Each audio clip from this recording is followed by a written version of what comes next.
أعوذ بالله من الشيطان الرجيم بسم الله الرحمن الرحيم واتقوا يوما لا تجزي نفس عن نفس شيئا ولا يقبل منها شفاعة ولا يؤخذ منها عدل ولا هم ينصرون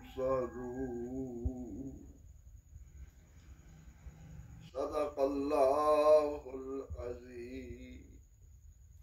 وصدق رسوله النبي الكريم الأمين واتقو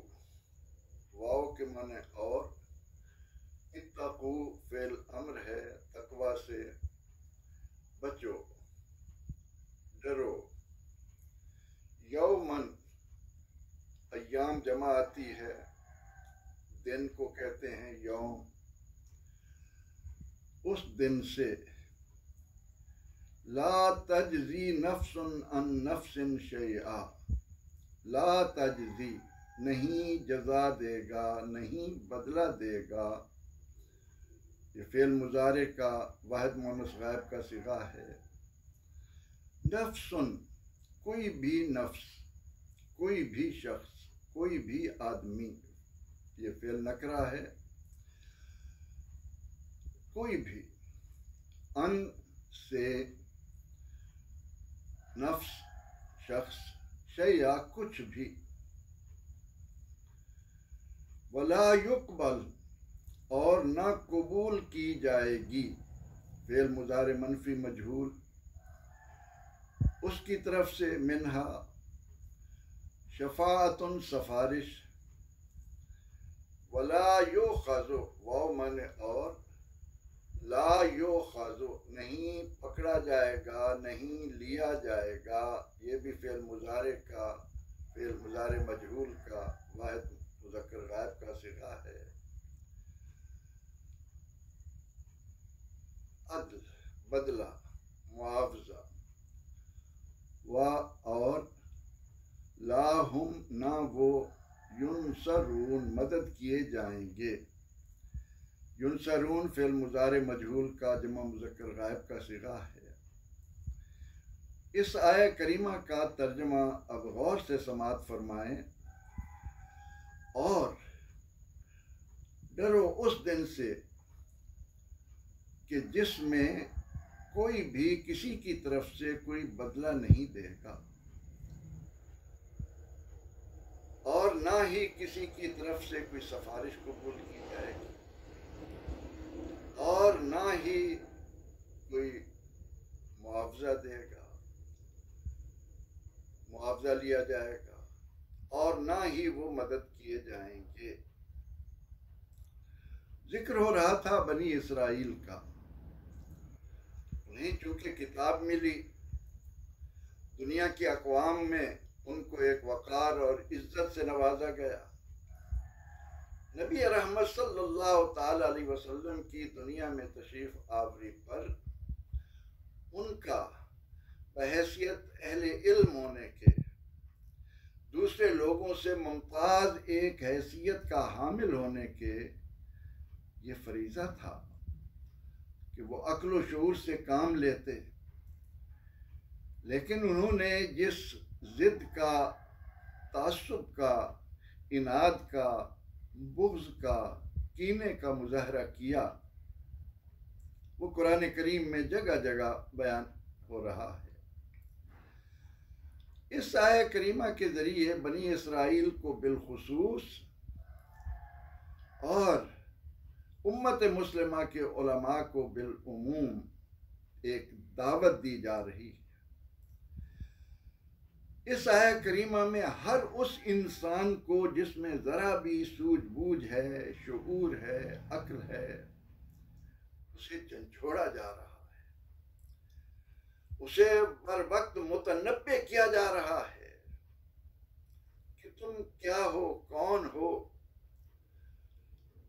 ذمہ داریوں کو مد نظر رکھ رہے ہو یا نہیں رکھ رہے ہو، لیکن یاد رکھو ایک دن ایسا آنا ہے۔ بالآخرت ہم یوقنون، ابتدا سے یہ ذکر چل رہا ہے۔ نماز گراں گزرتی ہے مگر اس پر گراں نہیں گزرتی جسے اپنے رب سے ملاقات کا یقین ہو۔ یہ آخرت، یہ قیامت، یہ ساعت، یہ یوم زلزال، یہ یوم القاریہ، کیا کیا نام، جسے قرآن کریم نے الطامۃ الکبریٰ کا بھی نام دیا ہے، یعنی سب سے بڑی مصیبت۔ اللہ تعالیٰ نے انسان پر لازم قرار دیا ہے کہ وہ اس دن پر ایمان رکھے۔ اس دن نے ہر حال میں واقع ہونا ہے۔ دنیا کی کوئی طاقت، کوئی طوفان، کوئی زلزلہ، کوئی ایسی چیز جو اس دن کو مؤخر کر دے، ناممکن ہے۔ سرور دو جہاں صلی اللہ علیہ وسلم کا ارشاد ہے کہ میں اور قیامت دو انگلیوں کو جوڑ کر آقا نے فرمایا کہ اس طرح ہیں، اور میرے بعد قیامت نے آنا ہے، میرے بعد کوئی نبی نہیں آئے گا۔ اب وہ دن کتنا عظیم ہوگا، یہاں پر اس کی عظمت کا اظہار ان لوگوں کے لیے جو ایمان کی دولت سے محروم ہیں، منکر ہیں، کافر ہیں، منافق ہیں، ناشکرے ہیں، ظالم ہیں، وہ مطلوب ہیں، وہ مقصود ہیں۔ ان پر واضح کیا جا رہا ہے کہ آج تم نے اپنی زندگی میں جو روش اختیار کر رکھی ہے، اس کی وجہ یہ ہے کہ تم نے اس دن کو اپنی نظروں سے اوجھل کر دیا ہے۔ آؤ اس دن میں ایمان سے محروم رہنے والوں کے لیے، گناہ گاروں کے لیے نہیں، خطا کاروں کے لیے نہیں، ان کے لیے جنہوں نے اس دنیا میں آنے کے بعد ایمان کو کوئی اہمیت ہی نہیں دی۔ کہا کہ یہ بھی کوئی ہماری ذمہ داری ہے کہ ہم کائنات کے بنانے والے کو مانیں، اپنی زندگیاں کسی اصول اور ضابطے کے تحت لائیں۔ انہوں نے کفر، شرک، انکار، تعصب کی راہ اختیار کر کے اپنے آپ کو آزاد رکھا۔ ان کے ذریعے اہل کتاب کو متنبہ کیا جا رہا ہے کہ ذرا اس دن کی شدت کو سامنے تو لاؤ۔ کہا کہ وہ دن اتنا سخت ہوگا، لا تجزی نفس عن نفس شیئا،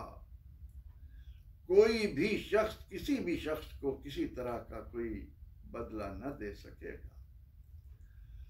ہر ایک کو اپنی پڑی ہوگی۔ سورج قریب کر دیا جائے گا، زمین تانبے کی بنا دی جائے گی، اور انسان اپنی اپنی بدعمالیوں کی بنا پر، بدعقیدگیوں کی بنا پر پسینے میں ڈوب رہا ہوگا، پسینے سے شرابور ہوگا۔ اور وہاں ہر آدمی اس فکر میں ہوگا کہ میرے ساتھ کیا ہونا ہے، میں کس مرحلے سے گزارے جانے والا ہوں، میرا آنے والا وقت کیسا آ رہا ہے۔ لا تجزی نفس عن نفس شیئا، فرمایا لا یقبل عنہا شفاعہ، اور نہ ہی کسی کی طرف سے کوئی شفاعت، کوئی سفارش، کوئی منت اللہ ہرگز ہرگز قبول نہیں کیا جائے گا۔ یہ یاد رہے کہ جو لوگ صرف اس آیہ کریمہ کو سامنے رکھ کر قیامت کے دن شفاعت کا انکار کر دیتے ہیں، ان کا رویہ کسی طرح مستحسن نہیں۔ قرآن کو قرآن کی روشنی میں لے کر چلنا ہے۔ یہاں تو منکر اور کافر مراد ہیں۔ اہل ایمان کے لیے تو آیہ کرسی جو ہم ہر نماز کے بعد پڑھ کر اللہ کی رحمت پر یہ امید لگائے بیٹھے ہیں کہ ہم نے نماز پر وقت ادا کی، اس کے بعد آیت الکرسی پڑھی، وہ ہمیں اپنے فضل و کرم کی بدولت بغیر حساب و کتاب کے جنت عطا کر دے۔ اس آیت کرسی میں ہے من ذا الذی یشفع عندہ الا باذنہ۔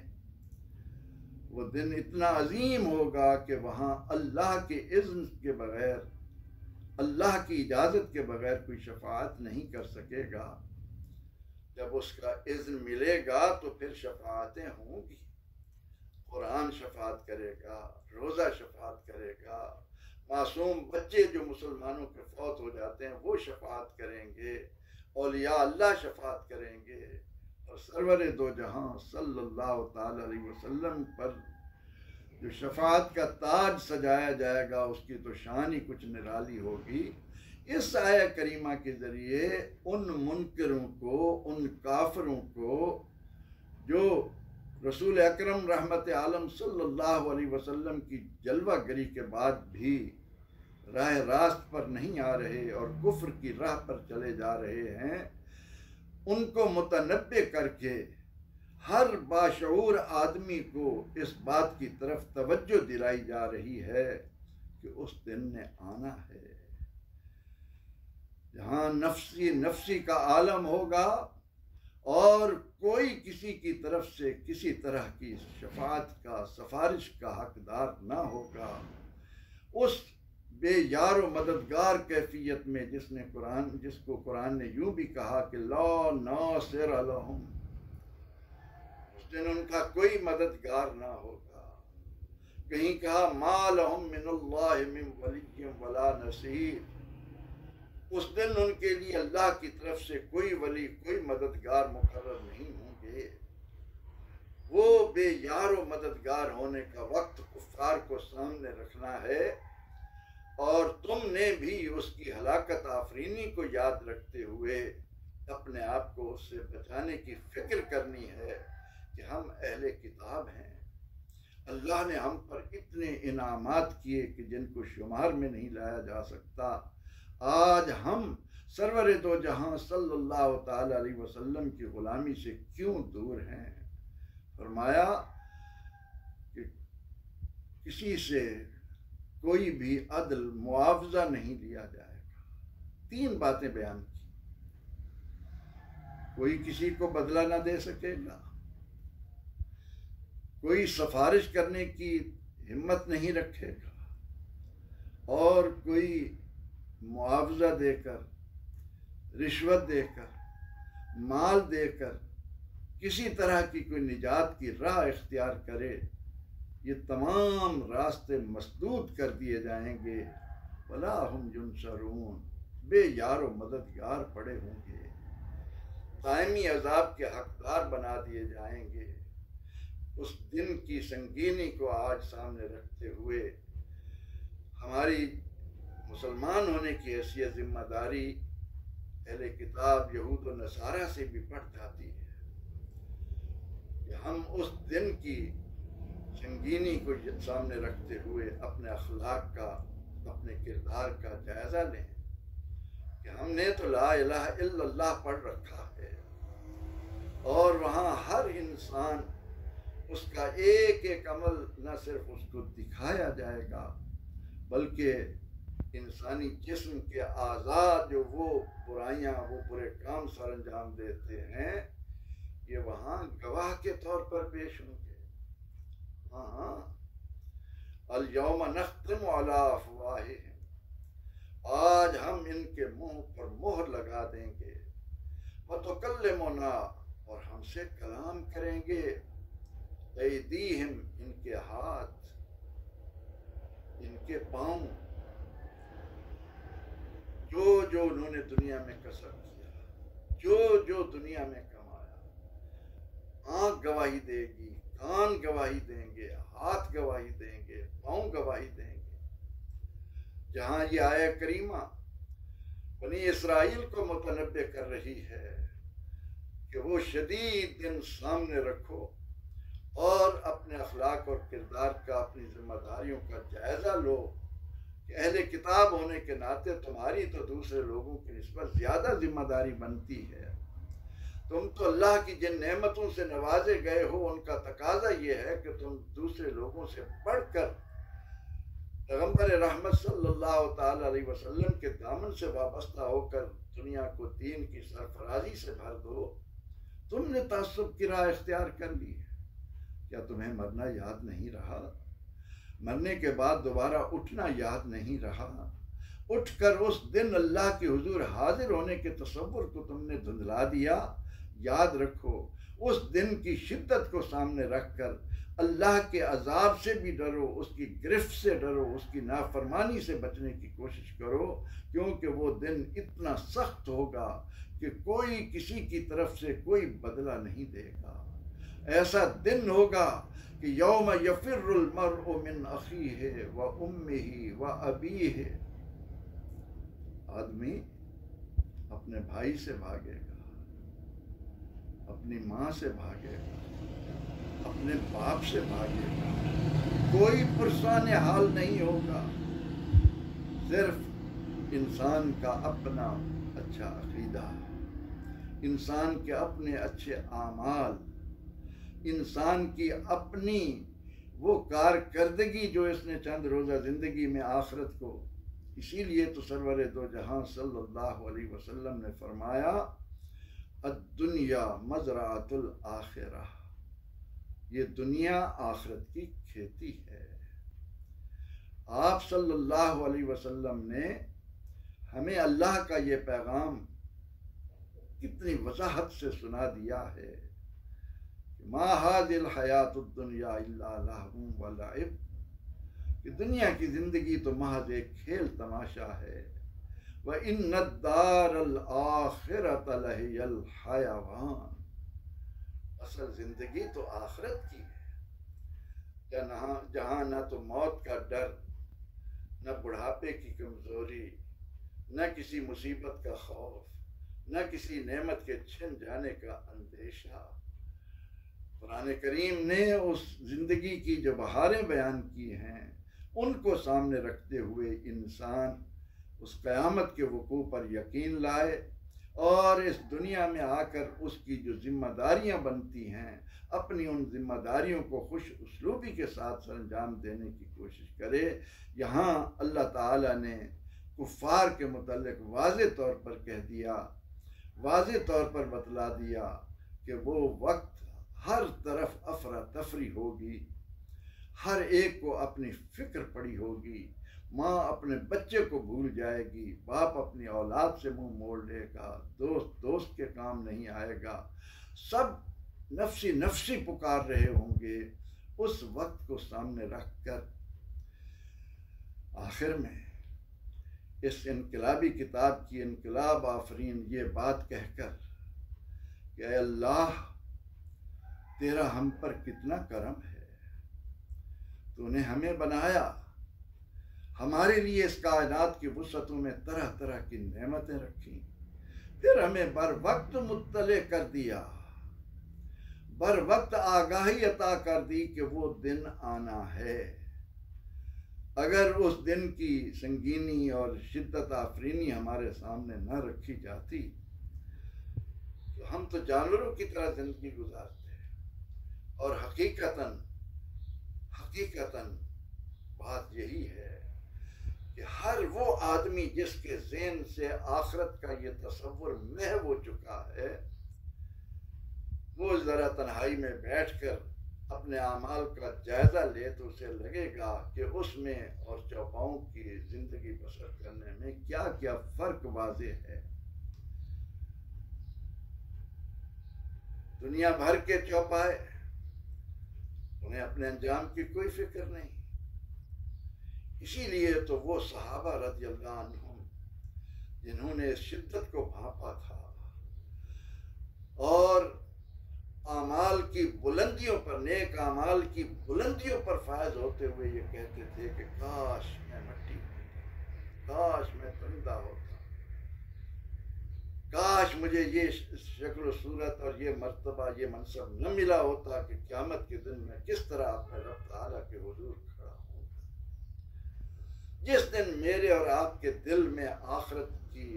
جواب دہی کا یہ حقیقی تصور اجاگر ہو گیا، ہماری زندگیوں میں انقلاب آ جائے گا۔ اور یہی وہ انقلاب تھا کہ وہ لوگ جو لوٹ مار کو اپنے لیے باعث فخر اور اعزاز سمجھتے تھے،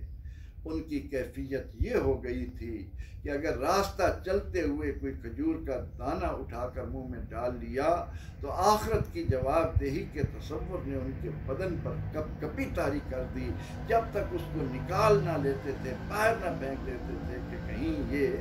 حرام کا مال میرے جسم کا حصہ بن کر مجھے جہنم کے آگ کے شعلوں کا حقدار نہ بنا دے۔ تو اس آیہ کریمہ نے بتایا کہ منکرین کے لیے، کافرین کے لیے، منافقین کے لیے سخت دن ہے، بے یار و مددگار ہوں گے۔ اس بے یاری اور بے مددگاری سے بچنے کے لیے آج وقت ہے، آج لے ان کی پناہ، آج مدد مانگ تو ان سے، کل نہ مانیں گے قیامت میں اگر مان گیا۔ یہ بات ہے مومنوں کے لیے، اہل ایمان کے لیے۔ اہل ایمان کو اللہ تعالی وہاں بھی اپنی رحمتوں سے انشاءاللہ نوازے گا۔ یہاں واضح طور پر کفار کے لیے بتا دیا گیا کہ وہ وہاں نہ کوئی معاوضہ دے سکیں گے، نہ کسی کا کوئی بدلہ دے سکے گا، نہ ان کے لیے سفارش کے لیے کوئی آئے گا، بے یار و مددگار پڑے ہوں گے۔ اے اللہ ہمیں قیامت کی اس ہولناکی سے محفوظ رکھ، ہمیں ایمان کی قدر و منزلت پہچاننے کی اپنے فضل و کرم سے توفیق عطا فرما، ہمیں قرآن سے دوستی کر لینے کی توفیق دے دے، آمین۔ وآخر دعوانا ان الحمد للہ رب العالمین۔